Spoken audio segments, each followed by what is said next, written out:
retort. I'm not worried, I'll follow reward. You pop my head open like a gun. Pop his head open like a door.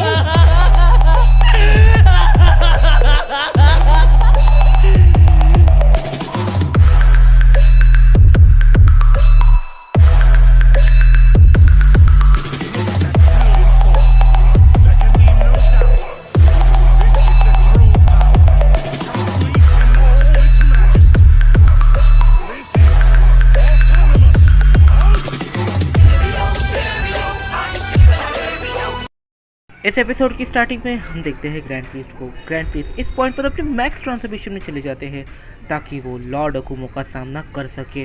वो भी जानते हैं कि Lord अकुमो कोई छोटा मोटा कैरेक्टर तो है नहीं।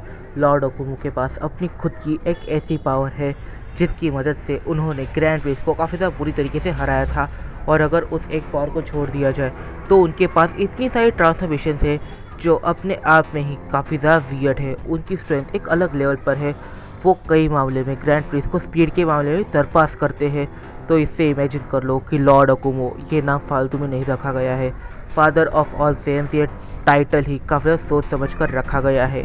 तो इन दोनों की इस बैटल में हम एक चीज़ को देख पाते हैं और वो ये है कि लॉर्ड अकुमो स्पीड के मामले में और स्ट्रेंथ के मामले में ग्रैंड प्रीस्ट से डोमिनेट कर रहे हैं। और यहाँ पर ग्रैंड प्रीस्ट पूरी पावर्स का यूज़ कर रहे हैं। लॉर्ड अकुमो ग्रैंड प्रीस्ट से कहता है कि मिलियन ईयर्स पहले हम लड़े थे पर तुम तब भी वीक थे, तुम आज भी वीक हो, तुमने इम्प्रूव बिल्कुल नहीं किया था शिंखन। लॉर्ड अकुमो इस पॉइंट पर कहता है कि मुझे बिल्कुल भी नहीं लगता कि तुम अकेले मुझे हरा सकते हो। तुम्हें किसी की मदद लेनी होगी मुझे हराने के लिए और फिर भी तुम ये नहीं कर पाओगे। पर तभी ग्रैंड प्रीस्ट के चेहरे पर एकदम से एक इविल स्माइल आ जाती है। उनके माइंड में कुछ ऐसा चल रहा है जो पूरी तरह से अनएक्सपेक्टेड है। इस पॉइंट पर यहाँ पर जो ग्रैंड प्रीस्ट है वो काफ़ी ज़्यादा डेडली पंच सीधा अकुमो के चेहरे पर मारते हैं। और अकुमो की आंखें इस पॉइंट पर काफ़ी ज़्यादा गुस्से से ग्रैंड प्रीस्ट को देख रही थी। लॉर्ड अकुमो को सीरियसली कोई भी फर्क नहीं पड़ता। वो एक जगह पर स्टिल खड़े हुए हैं और उनका चेहरा बस पीछे हुआ है, दैट्स ऑल। पर इस पॉइंट पर लॉर्ड अकुमो के इस आंखों को देखकर ग्रैंड प्रीस्ट समझ जाते हैं कि अब उनके साथ क्या होगा। यहाँ पर एकदम से कुछ ऐसा होता है जो हमने एक्सपेक्ट नहीं किया। इस पॉइंट पर लॉर्ड अकुमो ग्रैंड प्रीस्ट से कहते हैं, दाइशेंखन तुम बस मुझे गुस्सा दिला रहे हो और कुछ भी नहीं। क्या तुम इतने वीक हो गए हो कि तुम मेरे सामने टिक भी नहीं पा रहे हो, या फिर ये बॉडी तुमसे भी ज़्यादा पावरफुल है? मुझे इस बात का जवाब दो दाइशेंखन। देखो अगर तुम यहाँ पर होल्ड बैक कर रहे हो तो फिर अब मैं तुम्हें इसकी सज़ा देने वाला हूँ। ये कहकर लॉर्ड अकुमो एकदम से ट्रांसफॉर्म करने लग जाते हैं। वो एकदम से अपनी सुपर सैयन 1 में चले जाते हैं और उनकी सुपर सैयन 1 यानी लेजेंडरी सुपर सैयन 1 इसका पावर काफ़ी ज़्यादा है। और इस पॉइंट पर काफ़ी ज़्यादा प्रेशर इनके ऑरा की वजह से निकल रहा था। इस प्रेशर की वजह से ग्रैंड प्रीस्ट तक पीछे चले जाते हैं। ये इतना डेंजरस था। तभी फादर ऑफ ऑल सेम्स यानी लॉर्ड अकुमो इस बॉडी को काफ़ी ज़्यादा ध्यान से देखने लग जाते हैं। वो इस पॉइंट पर यहाँ वहाँ देख रहे थे, ग्रैंड प्रीस्ट की तरफ देख रहे थे। और अब यहाँ पर जो लॉर्ड अकुमो है वो कहते हैं, इसमें तुम्हारी भी कोई भी गलती नहीं है। मैं अभी जान पा रहा हूँ कि मैंने अभी तक इसे इसकी 100% पोटेंशियल के ऊपर यूज़ ही नहीं किया। इसकी बैटल ट्रांसफॉर्मेशन ये इतनी ज़्यादा पावरफुल है कि ये मेरी प्राइम टाइम की अल्ट्रा इंस्टेंट के इक्वल में है। आखिर ये कैसे हो सकता है? इन दोनों की ये बैटल फिर एक बार स्टार्ट हो जाती है और इन दोनों की इस बैटल में सीरियसली यहाँ पर ग्रैंड प्रीस्ट काफ़ी बुरा पीटे जा रहे थे। और अब इनके बीच पावर्स का इतना बड़ा गैप आ चुका था कि ग्रैंड प्रीस्ट उन्हें एक हिट भी नहीं मार पा रहे। जैसे ही ये लोग ग्रैंड प्रीस्ट को यहाँ पर काफ़ी ज़्यादा हारता हुआ देखते हैं, वैसे ही strongest demon emperor, strongest devil emperor और डीमन किंग ये तीनों ही एकदम से इस बैटल को ज्वाइन करते हैं। और यहाँ पर ये लोग ग्रैंड प्रीस्ट की हेल्प कर रहे थे। इन लोगों को ऐसा लग रहा था कि ये चार मिलकर लॉर्ड अकुमो को टेक डाउन कर सकते हैं। बैटल के दौरान क्रिस्टोफर ग्रैंड प्रीस्ट से कहता है, अब मैं समझ पा रहा हूँ कि तुम कंसाई के मेल बेस्ट फ्रेंड से इतना गुस्सा क्यों रहते थे। यहाँ पर जो ग्रैंड प्रीस्ट है वो उसे चुप रहने के लिए कहता है, पर जो क्रिस्टोफर है वो यहाँ पर काफ़ी सारे हंसी मजाक जोक वगैरह कर रहा था। और इस पॉइंट पर ये चारों काफ़ी बुरा पिट रहे थे लॉर्ड अकुमो के हाथों। इस पॉइंट पर जो लॉर्ड अकुमो है वो एकदम से कहते हैं, ब्रोली के पास तो अल्ट्रा इंस्टेंट, अल्ट्रा ईगो और काफ़ी सारी डिवाइन ट्रांसफॉर्मेशन भी थी ना। और वो एकदम से पावर अप करने लग जाते हैं। यहाँ पर ब्रोली की बॉडी एक काफ़ी ज़्यादा डेंजरस वेपन है। ब्रोली खुद एक काफ़ी ज़्यादा डेंजरस वेपन है। इस पॉइंट पर सिचुएशन ये है कि ब्रोली की बॉडी इतनी ज़्यादा डेंजरस है कि इसे देखकर लॉर्ड अकुमो, जो फादर ऑफ ऑल सेन इस टाइटल को होल्ड करते हैं, वो भी शौक है। वो इस पॉइंट पर ये सोच रहे कि इसके पास और कितना पोटेंशियल बाकी है, इसके पास वाकई में लिमिटलेस पोटेंशियल तो नहीं है।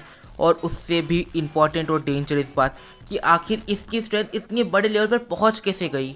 इस पॉइंट पर जो लॉर्ड अकुमो है वो ब्रोली की बॉडी के सुपर सैयन ब्लू का यूज़ करते हैं, और जब ब्रोली की बॉडी की सुपर सैयन ब्लू ब्रोली की super Saiyan blue evolution transformation का जब वो इस्तेमाल करते हैं, तब वो इस पॉइंट पर ये हर किसी के सामने कह देते हैं कि अगर लॉर्ड अकुमो या फिर ग्रैंड प्रीस्ट अपनी पूरी लाइफ या फिर इटर्निटी तक ट्रेनिंग करे तो फिर भी इस लेवल पर पहुंचने में उन्हें कई मिलियन या फिर बिलियन ईयर्स का टाइम लग सकता है। और ब्रोली की बॉडी इतनी ज़्यादा डेंजरस स्ट्रेंथ को अपने अंदर होल्ड कर सकती है, उसे यूज़ कर सकती है। और इस पॉइंट पर जो ब्रोली है उसकी बॉडी यहाँ पर इतनी ज़्यादा डेंजरस तरीके से रिएक्ट कर रही है कि वो एक अल्टीमेट वेपन है।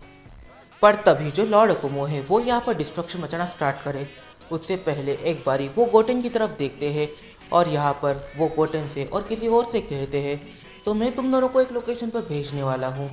वहाँ पर जाने के बाद सारे सेंस के साथ मिक्स हो जाना, और वो एक पोर्टल ओपन करते हैं उन दो कैरेक्टर्स के ठीक पीछे, और उस पोर्टल के अंदर गोटेन और वो मिस्टीरियस कैरेक्टर चली जाती है। और यहाँ पर जो लॉर्ड अकुमो है वो सारे गॉड्स के ऊपर अटैक करना स्टार्ट कर देते हैं। और यहाँ पर हम इन दो कैरेक्टर्स को देख पाते हैं जो पोर्टल के अंदर गए थे, मतलब कि गोटेन, और इस फीमेल कैरेक्टर का नाम है मायरा। इस पॉइंट पर गोटेन से सवाल करती है कि तुम बैटलफील्ड में कैसे पहुँचे। यहाँ पर जो गोटेन है वो कहता है अगर मैं तुम्हें बताऊंगा तो फिर भी तुम्हें बिलीव नहीं होगा। और यहाँ पर जो मायरा है वो कहती है कि अगर तुम मुझे बताओ तो मैं तुम्हारी हेल्प करूँगी और मुझे बिलीव होगा भी, क्योंकि मैंने बैटलफील्ड में तुम्हें सीधा रिस्पॉन्ड होते हुए देखा है। यहाँ पर जो गोटेन है वो कहता है अगर हम दूसरे साइड पहुँचेंगे तब मैं तुम्हें बताऊँगा। जब ये दोनों दूसरे साइड पहुँचते हैं तब यहाँ पर मायरा एकदम से एक कैरेक्टर से कहती है इससे मिलिए, ये असल में सर ब्रोली और सन गोहान इन दोनों से रिलेट करता है। फिर हम लोग देखते हैं एलसी कमांडर काबा को।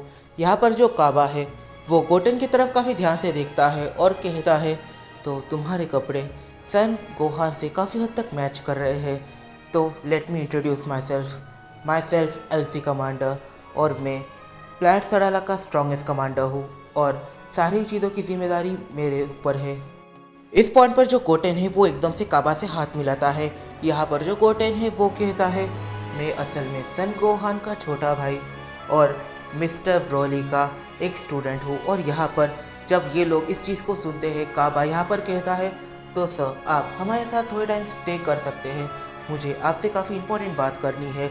और सबसे इम्पोर्टेंट बात कि आखिर आपके बड़े भाई को यहाँ पर आने में कितना टाइम लगेगा। इस पॉइंट पर इस वीडियो में काफ़ी सारे सवाल निकल के आते हैं। सबसे पहला सवाल यहाँ पर ये निकल के आता है अब यहाँ पर गोटेन कैसे रिएक्ट करेगा।